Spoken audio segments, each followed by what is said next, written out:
நான் பாட ஓப்போடு நீ கேட்க ஒப்பியதும் நினைவில்லையா? ஓடோடி வந்தனது தீராத துயதீர்க்க உன்னெஞ்சில் கனிவில்லையா? ஈகின்ற என் தலைவி நீ இல்லையா? உந்தன் இசைவானன் நான் இல்லையா? இறைவி என ஆண்டருளும் ராஜராஜேஸ்வரி இமயமலை வாடும் உமையே. வணக்கத்திற்கும் பாராட்டுதலுக்கும் உரிய சான்றோர் பெருமக்களே, ஒரு 10 அல்லது 15 ஆண்டுகளுக்கு முன்னால் டென்மார்க் என்று ஒரு தேசம் இருப்பதே எனக்கு தெரியாது. அந்த தேசத்தை எனக்கு காட்டிய ஒரு அருளாளர், ஆன்மீக வழிகாட்டி, சைவ தமிழ் பண்பாட்டு பேரவை டென்மார்க்கினை நிறுவிய ஸ்தாபகர் அன்பு அண்ணா பொன்னண்ணாவின் திருப்பாதங்களை என்னுடைய நினைவிலே வழுத்தி அவருக்கு என்னுடைய முதல் வணக்கத்தை காணிக்கையாக்கிவிட்டு என்னுடைய உரைக்குள்ளே நான் வருகிறேன்.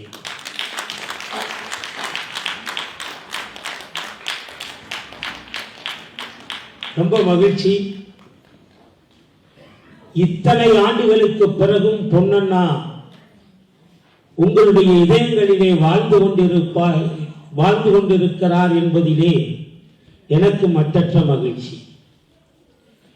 கீழ்த்திசை நாடுகளில் மட்டுமே பறந்து கொண்டிருந்த என்னை மேற்திசை நாடுகளுக்கு, மேற்திசை நாடுகளுக்கு அறிமுகம் செய்வித்து உலகம் பூராவையும் கிழக்கும் மேற்கும் வடக்கும் தெற்குமாக என்னுடைய பேரை நிலைநாட்டிய பெருமை பொன்னண்ணா அவர்களைத்தான் சார். செல்லுகிற இடமெல்லாம் அவருடைய நினைவை சுமந்து கொண்டுதான் நான் செல்லுகிறேன். கண்மூடி பிரார்த்திக்கின்ற போது கூட கடவுளுக்கு முன்னால் வந்து நிற்பவர் பொன்னண்ணா தான்.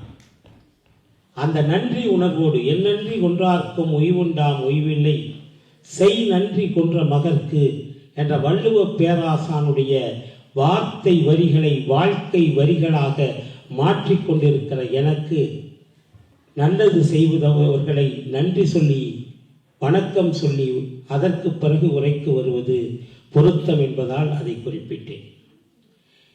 இங்கே இந்த அவையிலே மிகுந்த ஆன்றவிந்த கொள்கை சான்றோர்களெல்லாம் அமைந்திருக்கிறார்கள். நம்முடைய வாழும் வழிகாட்டியாக ஐயா பெரிய சொக்கலிங்கம் ஐயா அவர்கள் இருக்கிறார்கள். குருமார்கள் எல்லாம் வந்திருக்கிறார்கள். நடன கலைஞர்கள் எல்லாம் வந்திருக்கிறார்கள். எனக்கு ஆதரவு தெரிவித்து எப்பொழுது டென்மார்க் வந்தாலும் ஆதரவு கரம் நீட்டி என்னை ஊக்குவிக்கக்கூடிய ஒரு இளைய தலைமுறையினர் இங்கே வந்திருக்கிறார்கள். என்னுடைய பேச்சுதான் நிறைவு பேச்சு என்று சொன்னார்கள். அப்படித்தானே? இதுக்கப்புறம் எதுவும் ப்ரோக்ராம் இல்லை. கிளைமேக்ஸ். பொதுவாக கிளைமேக்ஸ்ல வில்லனை கொள்றதுக்காக தான் கிளைமேக்ஸ் வைப்பாங்க. இப்ப என்னைய கொள்றதுக்காக ஒரு கிளைமேக்ஸ் வச்சிருக்காங்க. என்ன, நான் அங்கிருந்து கிளம்பும் போது சகோதரர் தாசன்கிட்ட கேட்டேன் எவ்வளவு நேரம் பேசணும்னு. அவர் சிரிச்சாரு. சிரிக்கும் போதே எனக்கு வயிற்று கலக்கிடுச்சு. என்னடா நம்ம ஒருவேளை தப்பா கேட்டோமா அப்படின்னு நானே நீ வடிவேல் மாதிரி கேட்டேன். நீ ஒன்றும் தப்பா கேட்கலையே. அப்புறம் 2வது தடவை கேட்டேன். அவர் சிரிச்சுட்டே சொன்னாரு, நீங்க எவ்வளவு நேரம்னாலும் பேசுங்க, நாங்க அரை மணி நேரத்தில் போயிடுவோம். காலம் என்பது மிக மிக முக்கியமானது. எது தொலைந்தாலும் வாங்கி விடலாம், ஆனால் 2 மட்டும் இன்னைக்கு வரைக்கும் வாங்க முடியாது. உலகத்திலே காசு இருந்தால் எதை வேணாலும் வாங்கலாம். கார் வாங்கலாம், பங்களா வாங்கலாம், எத்தனை பொண்டாட்டி வேணாலும் வாங்கலாம், எது வேணுமானாலும் வாங்கலாம். ஆனால் எத்தனை கோடி கொடுத்தாலும் வாங்க முடியாத 2 பொருள்கள் உலகத்திலே இருக்கிறது என்று சொன்னால், ஒன்று காலம், இன்னொன்று உயிர். இந்த 2ஐயும் மீட்டுக் கொண்டுவதற்கு யாராலும் முடியாது. செத்த பிணத்தை பிழைக்க வைக்கக்கூடிய அந்த யுக்தியை இதுவரைக்கும் விஞ்ஞானம் கண்டுபிடிக்கவில்லை. யாரும் கண்டுபிடிக்கவில்லை. அதே போல தொலைந்து போன நேரம், இப்ப நான் இதுல இந்தியா நேரம் தான் வச்சிருக்கிறேன், இந்த மாத்தல இந்தியா நேரம் கரெக்டா 12 மணி. எதுக்காக இந்தியா நேரம் வச்சிருக்கீங்க அப்படின்னு ஐயா கேட்டாரு, நம்ம பிள்ளையார் கோயில் குருக்கள் ஐயா கேட்டாரு. நான் சொன்னேன், நைட்டு ஒய்ஃபுக்கு போன் பண்ணுவேன், நான் இங்க உள்ள 12 மணியை வச்சுக்கிட்டு போன் பண்ணா பிடிச்சி எனக்கு திட்டு தான் விழும். அதனால அவங்க முடிச்சிருக்காங்களான்னு தெரிஞ்சுக்கிறதுக்காக தான் இந்த மணி ஒன்லி ஃபார் மனைவி.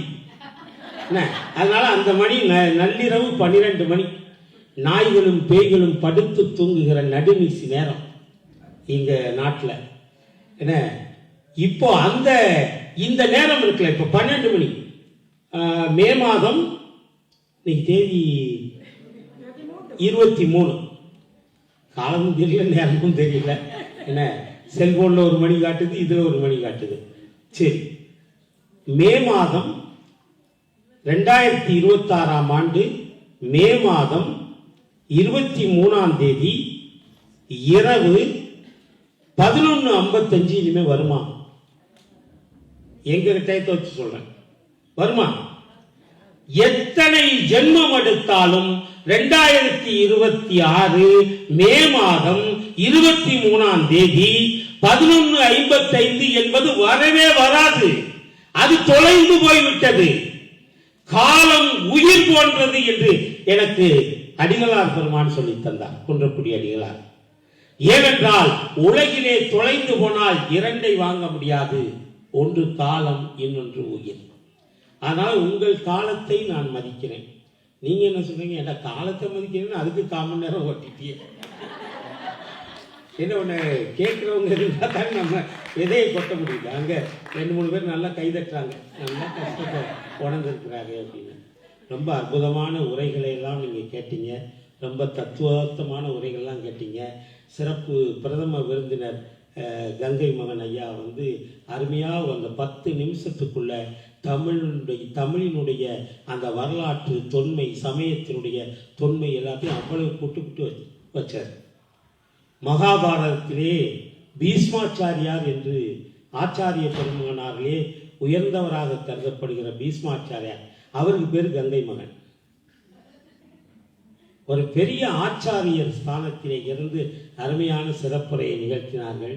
பெரிய ஐயா சொல்லவே வேண்டாம், அவர் உலகத்து சந்தேகத்துக்கெல்லாம் விடை சொல்லக்கூடியவர்.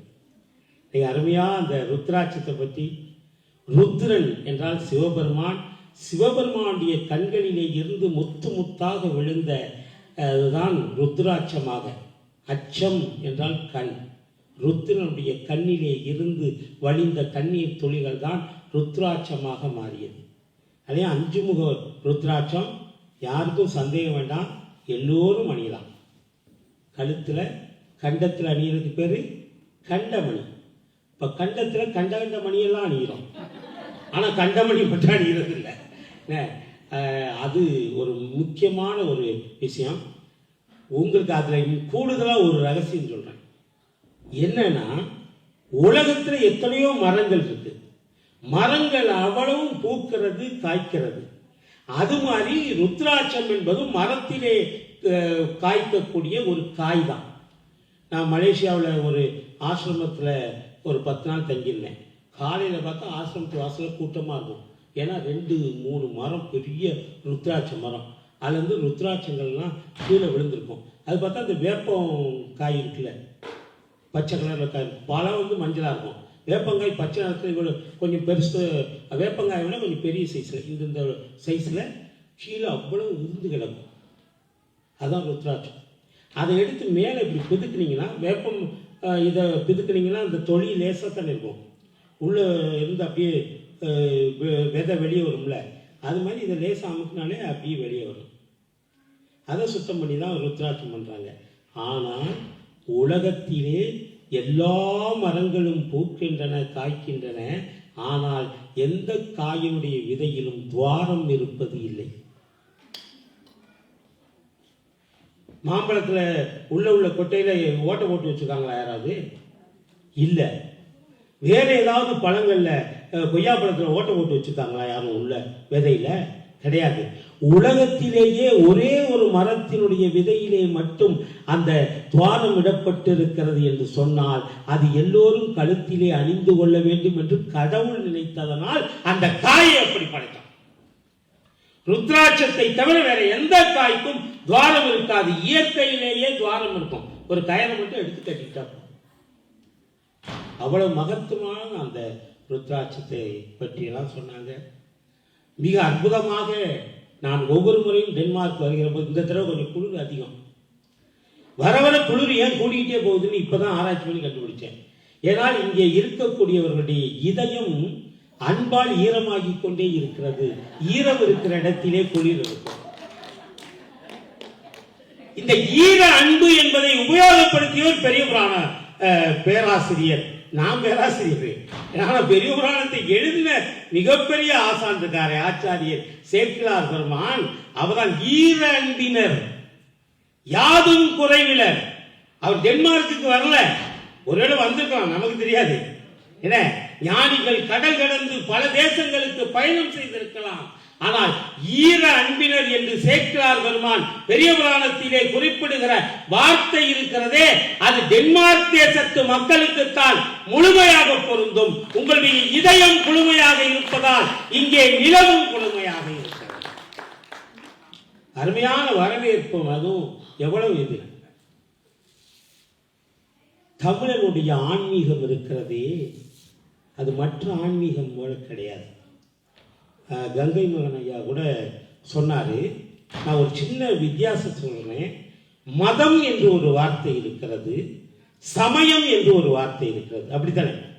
மதம் என்று ஒரு வார்த்தை இருக்கிறது, சமயம் என்று ஒரு வார்த்தை இருக்கிறது. இரண்டும் ஒன்று என்று நாம் நினைத்துக் கொண்டிருக்கிறோம். ஆனால் அது தவறு. இரண்டுக்கும் வித்தியாசம் இருக்கு. மதம் என்கிற வார்த்தைக்கும் சமயம் என்கிற வார்த்தைக்கும் இரண்டுமே நான் ரிலிஜனை குறிக்கிறதுன்னு நினைக்கிறோம்.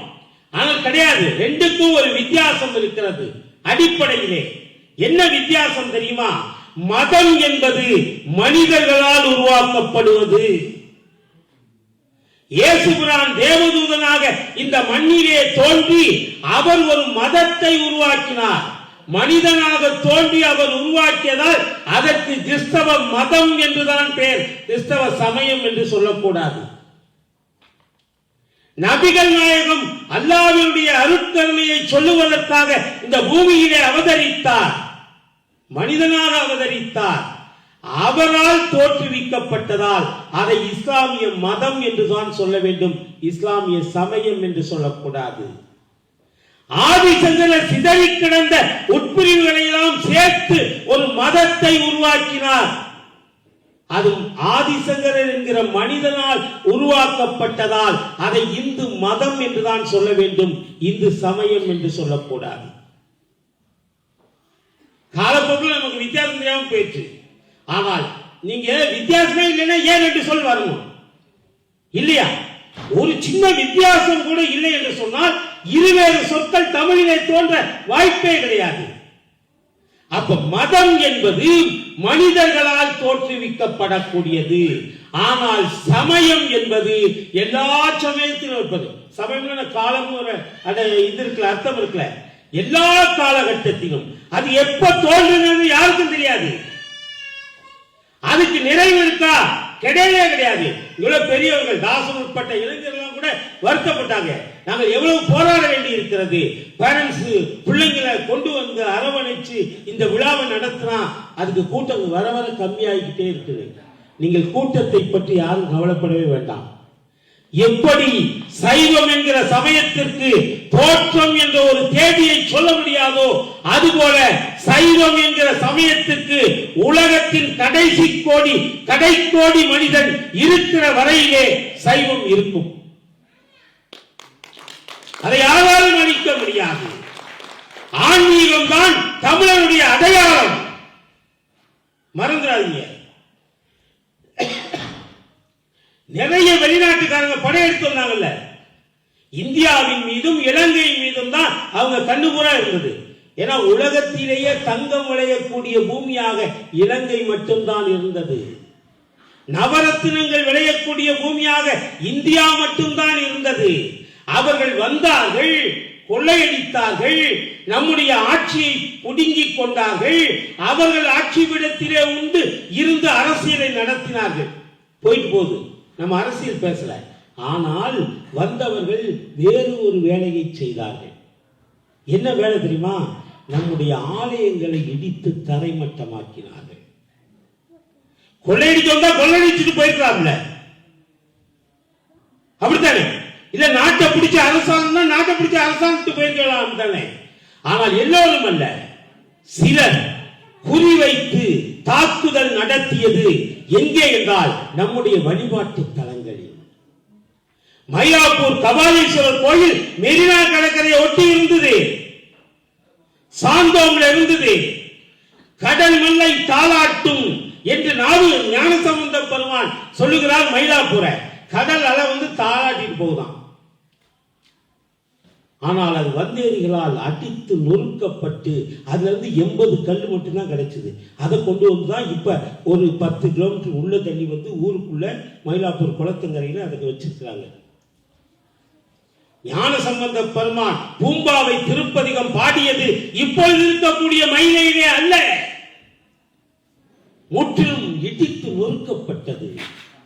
இந்தியாவிலே மட்டும் இந்த நிலை அல்ல, இலங்கையிலும் திருக்கேதீஸ்வரம், திருக்கோணேஸ்வரம் எத்தனை முறை இடித்து தள்ளப்பட்டது. எதுக்காக இடிச்சாங்க தெரியுமா? மறந்து விடாதீர்கள், தமிழனுடைய அடையாளம் அவனுடைய ஆன்மீகம். அந்த ஆன்மீகத்தை தரைமட்டமாக்கிவிட்டால் தமிழ் இனத்தையே அழித்து விடலாம் என்று அவர்கள் தப்பு கணக்கு போட்டார்கள். ஆனால் எத்தனை முறை இடித்தாலும் மீண்டு வீடு கொண்டு எழுவது திருக்கேதீஸ்வரமும் திருக்கோணேஸ்வரமும் கடன்மல்லையும் என்று அவர்களுக்கு பாவம் தெரியாமல் போய்விட்டது. பீனிக்ஸ் பறவை என்கிற பறவை நாம் பார்த்ததல்ல, சாம்பலிலே இருந்து உயிர்த்து எழுகிறது பீனிக்ஸ் பறவை என்று சொல்லுவார்கள். எத்தனை முறை எரித்தாலும் சாம்பலிலே இருந்து பீனிக்ஸ் பறவை வருகிறதா இல்லையா என்று தெரியாது. ஆனால் நம்முடைய கடவுளே சாம்பலிலே தான் ஆடிக்கொண்டிருக்கிறான். எத்தனை பேர் அழித்தாலும் அவையெல்லாம் மீறி தமிழனுடைய இனம் வாழ வேண்டும், வளர வேண்டும் என்று சொன்னால் அதுக்கு ஆன்மீகம் ஒரு முக்கியமானது. அந்த வழியைத்தான் பொன்னன் நமக்கு காட்டினார். தமிழர்களை ஒருங்கிணைக்கின்ற ஒரு மைய புள்ளி எங்கே இருக்கிறது என்று சொன்னால் அது ஆன்மீகத்திலே இருக்கிறது. இதை என்ன கொடுமைன்னா அடுத்த நாட்டுக்காரன் தெரிஞ்சு நம்ம ஆன்மீக தலங்களை அழிச்சான். ஆனா நமக்கு அது புரியல. அவன் எதுக்குடா கோயிலை அடிக்கிறான்? கொள்ளையடிக்கிறதா கொள்ளையடிச்சு போக வேண்டியதானே. ஏன் ஒண்ணுமே இல்லாம தரமட்டமாக்குறது காரணம் இதாங்க. நம்முடைய பண்பாடு கோயில தான் இருக்கு, நம்முடைய கலாச்சாரம் கோயில தான் இருக்கு. ஏன் நம்முடைய வரலாறு கல்வெட்டு எங்காவது தெருவிலையா இருக்கு? தமிழுடைய வரலாறு கங்கை மகன் அவர்கள் எவ்வளவு வரலாற்று செய்தி சொன்னாங்க, அவ்வளவு கல்வெட்டுல இருக்குயா, கல்வெட்டுல உள்ளது. ஆக ஆலயங்கள் அறிவு கருவூலங்களாக கல்வெட்டு சுரங்கங்களாக அப்படியெல்லாம் இருந்த காரணத்தினால்தான் அந்த ஆன்மீகத்தை அழித்தால் தமிழினத்தை அழித்து விடலாம் என்று தப்பு கணக்கு போட்டவர்கள் எல்லாம் இன்னைக்கு அழிந்து போனார்கள். ஆன்மீகம், தமிழனுடைய ஆன்மீகம் இன்னமும் தமிழகத்திலும் இலங்கையிலும் அப்படியே பட்டொலி வீசி பறந்து கொண்டிருக்கிறது. காணுகிற இடமெல்லாம் நந்தி கொடி உயர்ந்து நிற்கிறது. காலங்களை வென்று நிற்கக்கூடிய ஒரு ஆற்றல். ஆனா இங்கே எனக்கு ரொம்ப ஒரு ஆசை, டான்ஸு பிள்ளைங்களாம் எப்படி ஆடுறாங்க. உண்மையிலே இந்தியாவில் இப்படியெல்லாம் நான் பார்த்ததில்லை. ஒரு கலை விழாவாக, அதுவும் நடனம். நம்ம சிவபெருமான் முதலாக அறிமுகப்படுத்திய அந்த பரத கலை, அது எவ்வளவு விதவிதமான நடனம். சின்ன சின்ன சில தப்புகள் இருக்கலாம். பிறந்த உடனே குழந்தை வந்து எந்திரிச்சு ஓட ஆரம்பிக்காது, தத்து தடுமாறி எந்திரிச்சு அந்த முயற்சி இருக்கிறாங்க. அந்த முயற்சிக்கு நாம எல்லாரும் கைதட்டி ஆதரிக்கலாம். ஏனென்றால் இந்த விழா எங்களை போல வயசு போனவங்களுக்கு இல்ல, இளைய குழந்தைகளுக்கு, சின்ன சின்ன குட்டி குழந்தைகள் வரைக்கும் எப்படி ஆடினாங்க பாருங்க, அவ்வளவு அற்புதமா. அதையும் கணேஷ் நாட்டிய சேத்திரா ஒரு மிகப்பெரிய ஒரு நாட்டிய இது. அதுக்கு வந்து எங்க ஊர்ல ப்ராப்பர்ட்டி டான்ஸ்னு சொல்லுவாங்க. ப்ராப்பர்ட்டி டான்ஸ்னா எங்க ஊர்ல வந்து காலேஜில் போட்டி வைப்போம். ப்ராப்பர்ட்டி டான்ஸ் ஆடுங்கன்னு ஆளுக்கு ஒரு விளக்கமாறு எடுத்துட்டு வரும். ஏன்னா அதுக்கு கிடைச்ச ப்ராப்பர்ட்டி அதுதான். என்ன பெருக்கிற மாதிரி திருப்பெருக்கிற மாதிரி அப்படி ஆக்ஷன் கொடுக்கும். என்னம்மாண்ணா இதை தவிர எங்களுக்கு வேறு காசு இல்லைன்னு. நீங்கள் அந்த ஒரு இதில் கிட்டத்தட்ட 150-200 ப்ராப்பர்ட்டி பயன்படுத்தியிருக்காங்க. உங்களுக்கு தெரியாது. அந்த நடனத்தில் காதில் போடுற தோடு, கழுத்தில் போடுற மாலை இருந்து அந்த ட்ரெஸ்ஸு, அதுக்கு போட்டிருக்க அந்த எக்ஸ்ட்ரா ஃபிட்டிங்ஸு, அதையும் குமரன் எல்லாம் சிவபெருமான் ஆக்குறது எவ்வளோ பெரிய விஷயம். அதையெல்லாம் ஆக்கி ரொம்ப பிரம்மாண்டப்படுத்திட்டாங்க.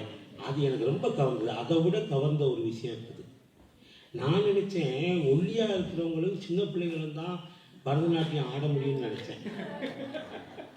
அவங்க போயிட்டாங்களா, இருந்தால் அவங்கள மேடை கூப்பிட்டு நான் தனியாக பாராட்டணும்னு நினச்சேன்.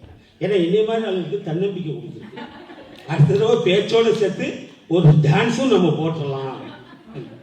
ஒல்லியானவங்களும் மட்டும் இல்லை, குண்டானவங்களும் கூட, வயசானவங்களும் கூட ஆட முடியுங்கிற ஒரு தன்னம்பிக்கை இருக்குவாங்க.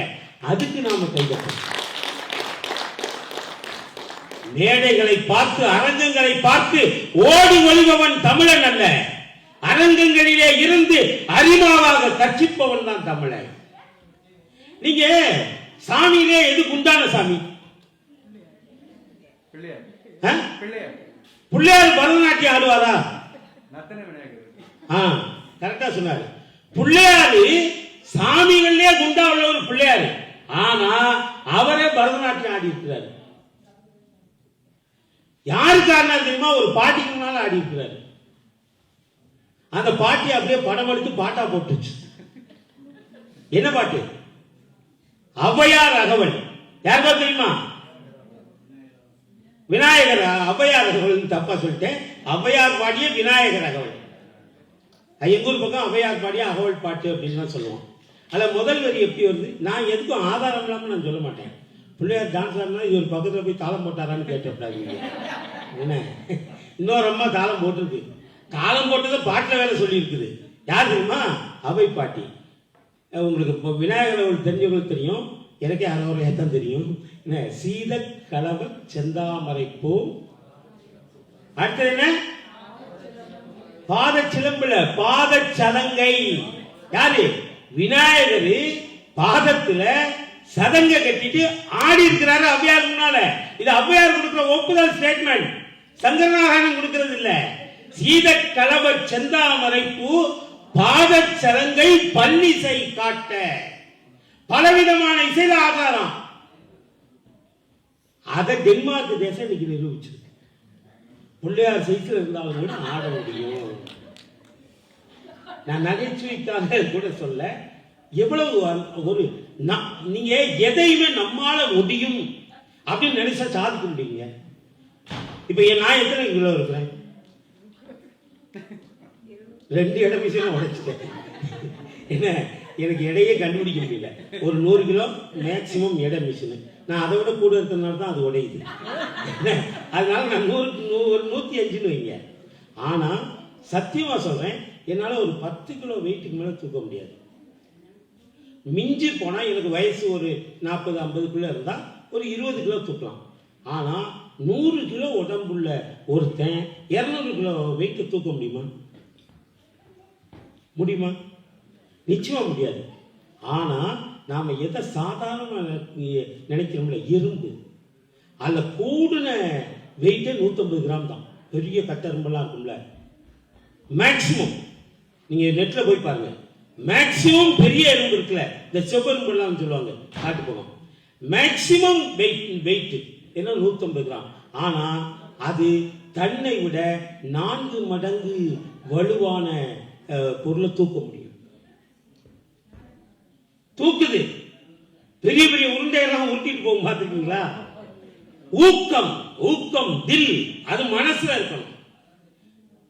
நம்முடைய ஆன்மீகத்திலே அப்படி என்ன சிறப்பு இருக்கிறது தெரியுமா? திருமூல தேவநாயனாரை பற்றியும் கங்கை மகன் நான் சொல்ல வேண்டியது பூரா அவர் முன்னுரை சொல்லிட்டார். உலகத்துல முதல்ல அனாட்டமி இருக்கிற ஹியூமன் அனாட்டமி, பெரியய்யாவுடைய கருத்து தான் என்னுடைய கருத்தும். வரக்கூடிய சமுதாயத்துக்கு நவீன விஞ்ஞானத்தோடு கூடிய கருத்துக்களைத்தான் நீங்கள் சொல்ல வேண்டுமே தவிர கதைகளை சொல்லக்கூடாது. அப்படி சொன்னால் அவர்கள் நம் பக்கம் வரமாட்டார்கள். உலகத்திலேயே அனாட்டமி எனக்கு தெரிந்து அது 16 அல்லது 18ஆம் நூற்றாண்டு தான் வந்தது. அனாட்டமி என்றால் உடல் கூறு.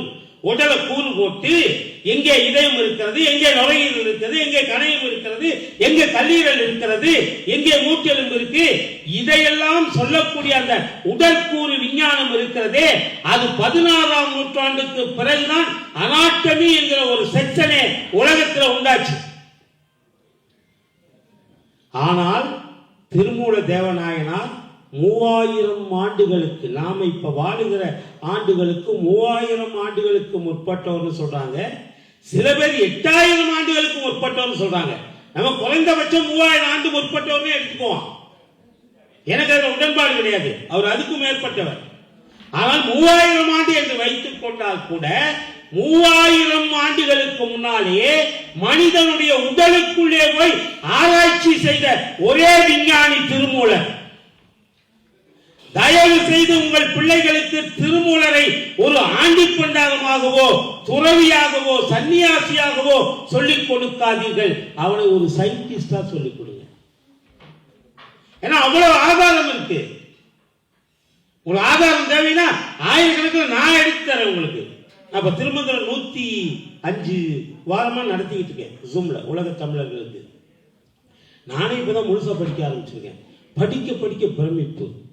ஏதோ உடல் கூறுங்கிற ஒரு இதே இல்லாத நேரத்தில் உடலுக்குள்ள புகுந்து உடலுக்குள்ளே இதயம் என்று ஒன்று இருக்கிறது. அந்த இதயமும் இடது பக்கம் தான் இருக்கிறது. அந்த இடது பக்கத்திலே வழிவந்தால் மனிதன் மரணித்து போவான் என்று உலகத்துக்கு முதலிலே சொன்னவன் ஒரு தமிழன், அவன் திருமூலன். உங்க பிள்ளைகளுக்கு சொல்லியிருக்கீங்களா யாராவது? அடப்பண்ணி வைத்தால் யாரு கொண்டாட்டி புருஷனுக்கு விருந்து சமைச்சு வச்சிருக்கிறான். ஒரு காலத்துல அப்படிதான் செய்வாங்க. என்ன அப்படி விருந்து சமைச்சு வச்சு சிரிக்கிறாங்க. எப்படி நம்ம வீட்டு கதையெல்லாம் சேலத்துக்காரன் புட்டு புட்டு வைக்கிறாரு அப்படின்னு. என்ன அடப்பண்ணி வைத்தா என்ன இது சாப்பாடு விருந்து வச்சாச்சு. அதை முன்னால் உட்காந்து புருஷன் சாப்பிட்றான். ஆஹா, அது சாப்பிட்ற மாதிரி இருந்தது. பொண்டாட்டி சமைச்சா கூட புருஷன் சாப்பிட்ற மாதிரி சாப்பாடு இருந்தது. என்ன அதை சாப்பிட்டான். சாப்பிட்ட உடனே உண்ட மயக்கம் தொண்டருக்கு உண்டு இல்லை. அதனால ஊஞ்சல் நடுக்குடத்தில் ஊஞ்சல் இருக்கும், மர ஊஞ்சல், நல்ல தேக்கு மரத்தில். அதில் அவர் ஒரு சாட்சி படுத்தார். படுத்தா மனைவி வந்து சாப்பாடு போட்டு அப்படியே பாத்திரம் கழுவ போக மாட்டான். பக்கத்தில் உட்காந்து தாம்பூலம் மடித்து கொடுப்பான். இதெல்லாம் நீங்கள் படங்களில் சில இப்போ உள்ள படத்தில் பார்க்க முடியாது. ஒரு 50 வருஷத்துக்கு முன்னால் உள்ள தமிழ் படத்தில் பார்த்துருக்கீங்க. என்ன தாம்பூலம்னா என்ன தெரியுமா? வெத்தலையில் பக்குவமாக சுண்ணாம்பு தடவி நிறையா வச்சு நாக்கு வெந்து போயிடக்கூடாது புருஷனுக்கு. அதனால பக்குவமாக சுண்ணாம்பு தடவி, அதுவும் வெத்தலையை எப்படி சுண்ணாம்பு வைக்கணுன்னே இப்போ தெரிய மாட்டேங்குது. அன்றைக்கி ஒரு பிள்ளை வெத்தலை சுண்ணாம்பு வச்சு புருஷனுக்கு கொடுங்கன்னா அது இவ்வளவு இந்த விக்ஸு கழிப்பு தடவுல போய் இவ்வளவு எடுத்து முன்பக்கத்தில் தடவுது. வெத்தலையை முன்பக்கம் தடவக்கூடாது. வெத்தலை எடுத்து காம்பை கிள்ளிட்டு பின்பக்கத்தில் சுண்ணாம்பு, அதுவும் இந்த விரலில் பட்டும் படம் அப்படி தடவி அதில் ஒரு பாக்கு வச்சு மடித்து கொடுக்கறது தாம்பூலம்.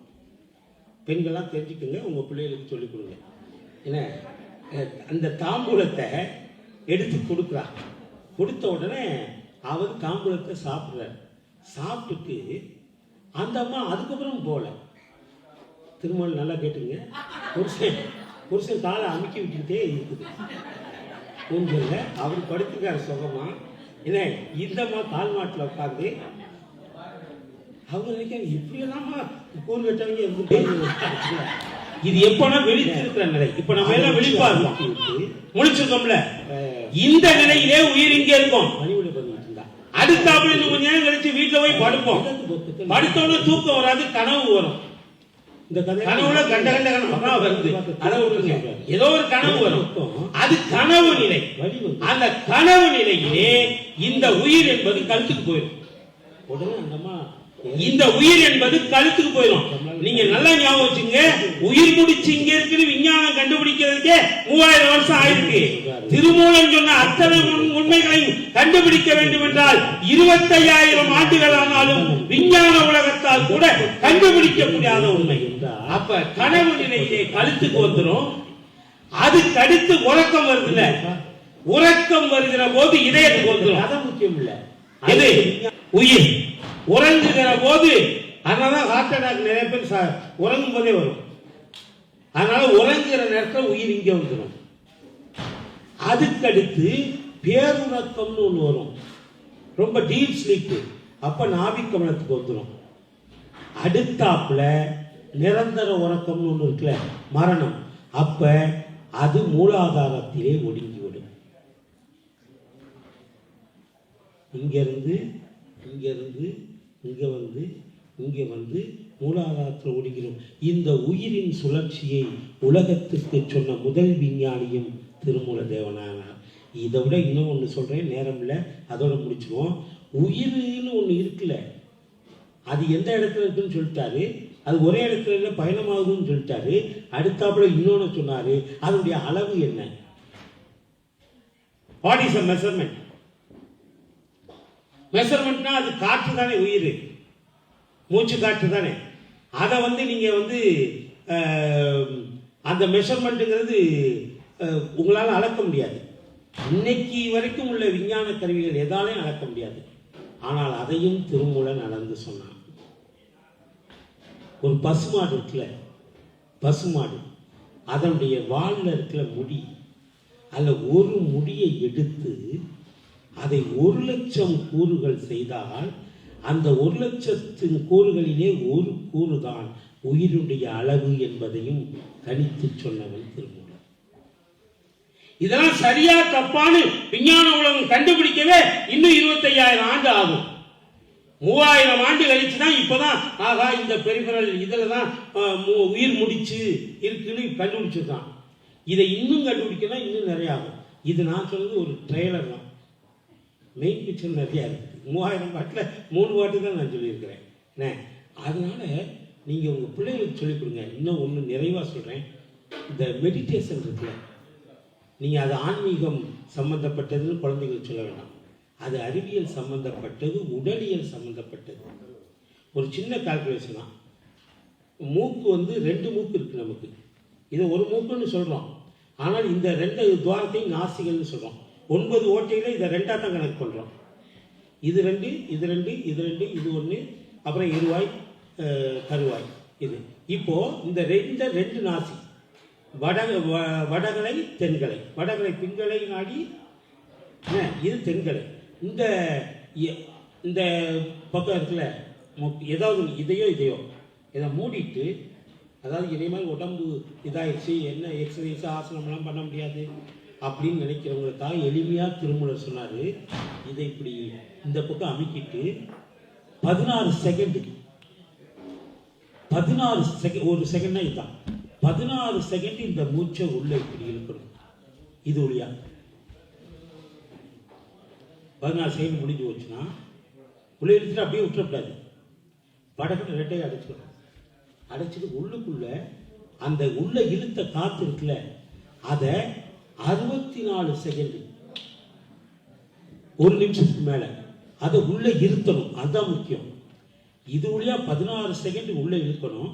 அப்புறம் 2ஐயும் அடைச்சிட்டு 64 செகண்ட் உள்ள அதை இருத்தி வைக்கணும். அதுக்கு பிறகு இதை அடைச்சிக்கிட்டு இது வழியா மெதுவா விடணும். அதை 16 செகண்ட்ல விடக்கூடாது, அதை 36 செகண்ட்ல விடணும். ஏறுதல் பூரகம், உள்ள ஏறுறது பூரகம், உள்ள சேர்க்கிறது கும்பகம், வெளியே விடுறது ரேசகம். இது இப்படி உள்ள 16 செகண்ட் இழுத்து 64 செகண்ட் அடைச்சு திரும்ப 38 செகண்ட் விட்டீங்கன்னா வீட்டில் ஆம்புலன்ஸ் நிற்கும். முடியாது. நீங்க தயவு செய்து வீட்டில் பிராக்டிஸ் பண்ணி பார்த்துறாதீங்க, முடியாது. இப்போ உங்களுக்கு ஒரு கேள்வி வரும், ஏன்டா முடியாததை எதுக்கு திருமூலர் சொல்லணும்? அதையே நீ மேடையில் சொல்லிட்டு இருக்க, கேட்பீங்கல்ல? இது முடியாது, மனிதர்களால முடியாதுன்னு தெரியும். முடியாத ஒன்றை ஏன் திருமூலர் சொல்லணும் அப்படின்னா அதை நம்ம தப்பா புரிஞ்சுக்கிட்டு இருக்கோம். இதை விகிதாச்சாரமா மாத்திருங்க. 1:4:2.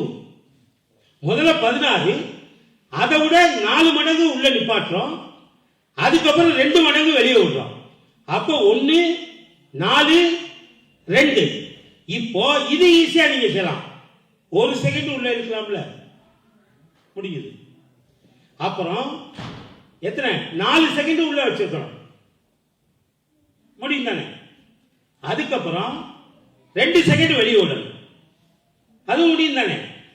இதுல ஆரம்பிச்சு கொஞ்சம் கொஞ்சமாக உங்களுடைய மூச்சு பயிற்சியை 1:4:2 என்கிற விதத்துல ஒரு 4 நாள் இது செஞ்சீங்கன்னா அடுத்தாப்புல 2 நிமிஷம் உள்ள இழுக்கணும், 8 நிமிஷம் உள்ள வைக்கணும், 4 நிமிஷம் வெளியே விடணும். இப்படி அந்த விகிதாச்சாரத்தை அதிகப்படுத்தி கொண்டே வந்தால் ஒரு ஆரோக்கியமான உடம்பு. நீங்கள் திருமூலர் ஒரு ஆன்மீகவாதியாக இருந்தாலும், ஆன்மீகம்ங்கிறது கடவுளோடு சம்பந்தப்பட்டது நிறைய பேர் நினைக்கிறாங்க. அதனாலதான் இங்க ஆட்கள் வரமாட்டேங்கிறாங்க.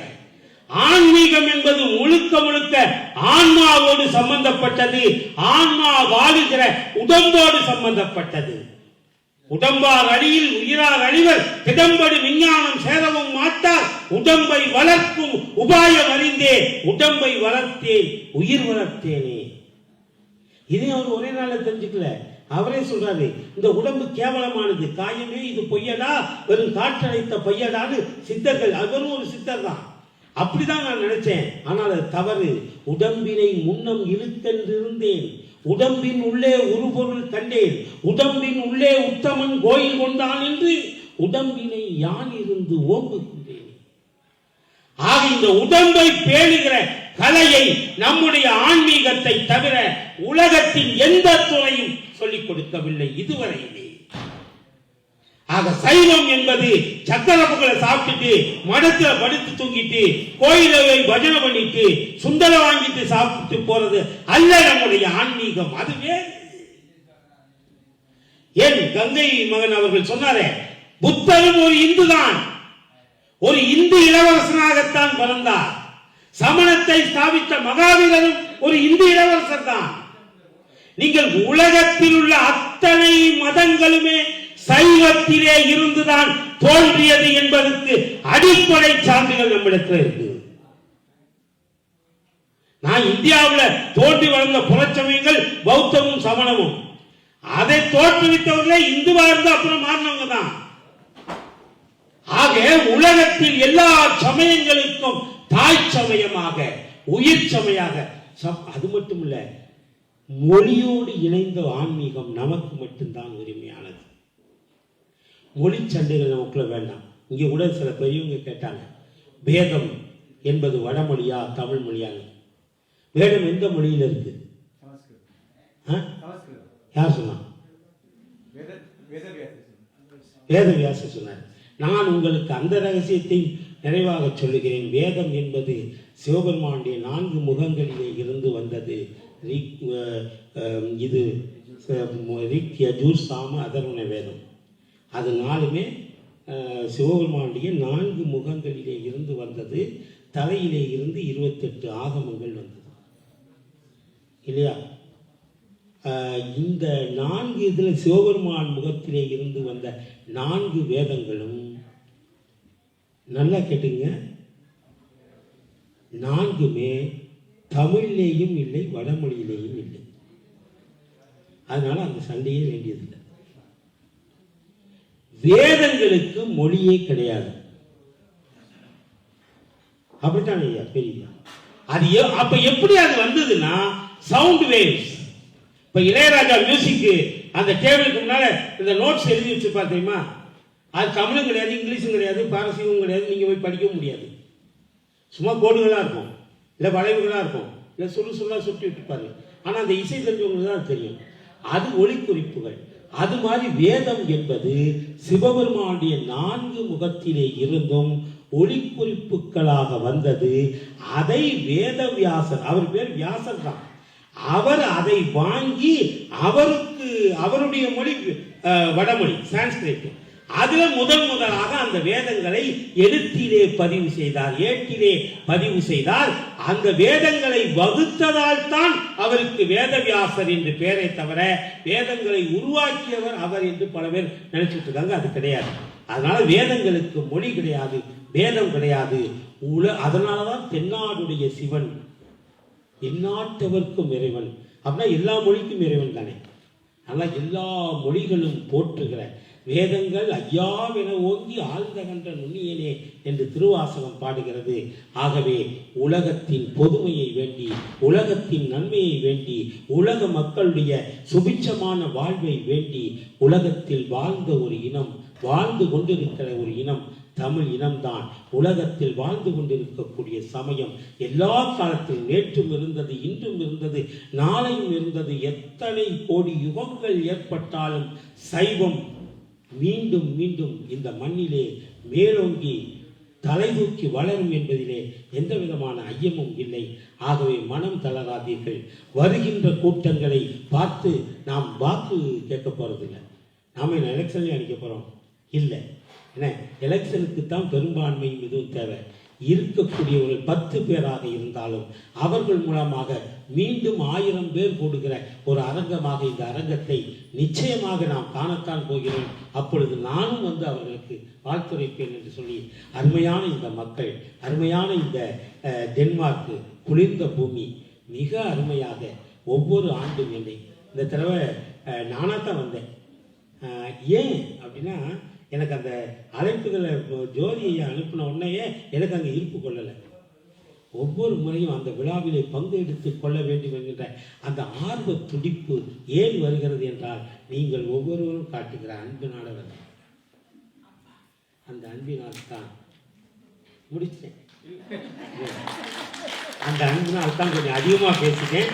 15 நிமிடங்கள் அதிகமாக பேசினேன், மன்னிக்கவும். மீண்டும் விரைவில் சந்திப்போம். நன்றி, வணக்கம்.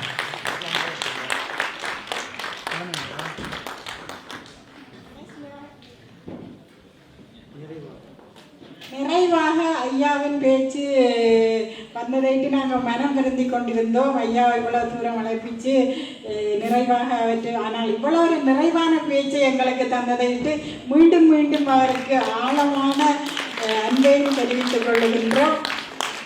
இப்பொழுது அவரை கௌரவிப்பதற்காக எங்கள் கணேச குருக்கள் அவர்களை அன்புடன் மேடைக்கு அழைக்கின்றோம். அதைத் தொடர்ந்து இன்று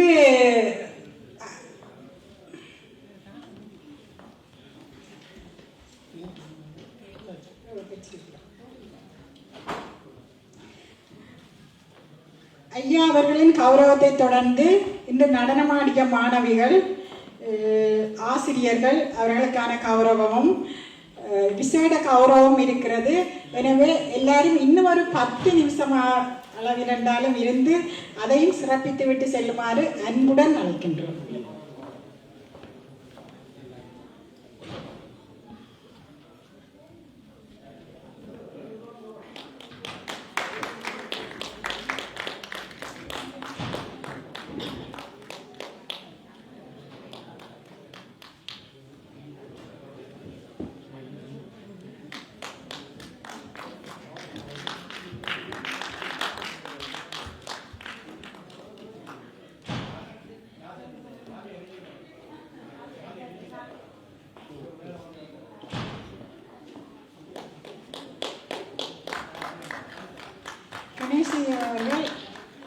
கணேசையா அவர்களுக்கு நீங்கள் ஏதாவது கூற?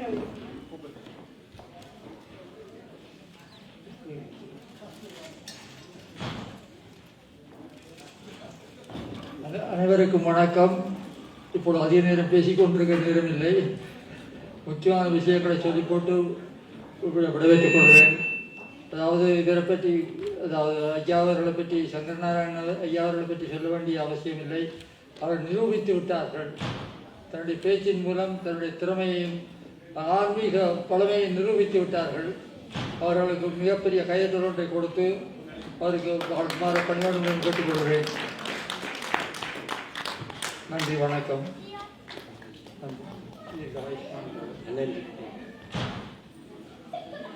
இதனைத் தொடர்ந்து ஓகூஸ் மாணவ மாணவிகள், ஓகூஸ் ஆசிரியர் அவர்களை மேடைக்கு முதலாவது வருமாறும், அதைத் தொடர்ந்து விவேகா அனோஜன், மகேஷ்கா கலாதரன், கவிசா உதயகுமார், நேகா ஜனார்த்தனன் அவர்களையும் மேடைக்கு அழைக்கின்றோம்.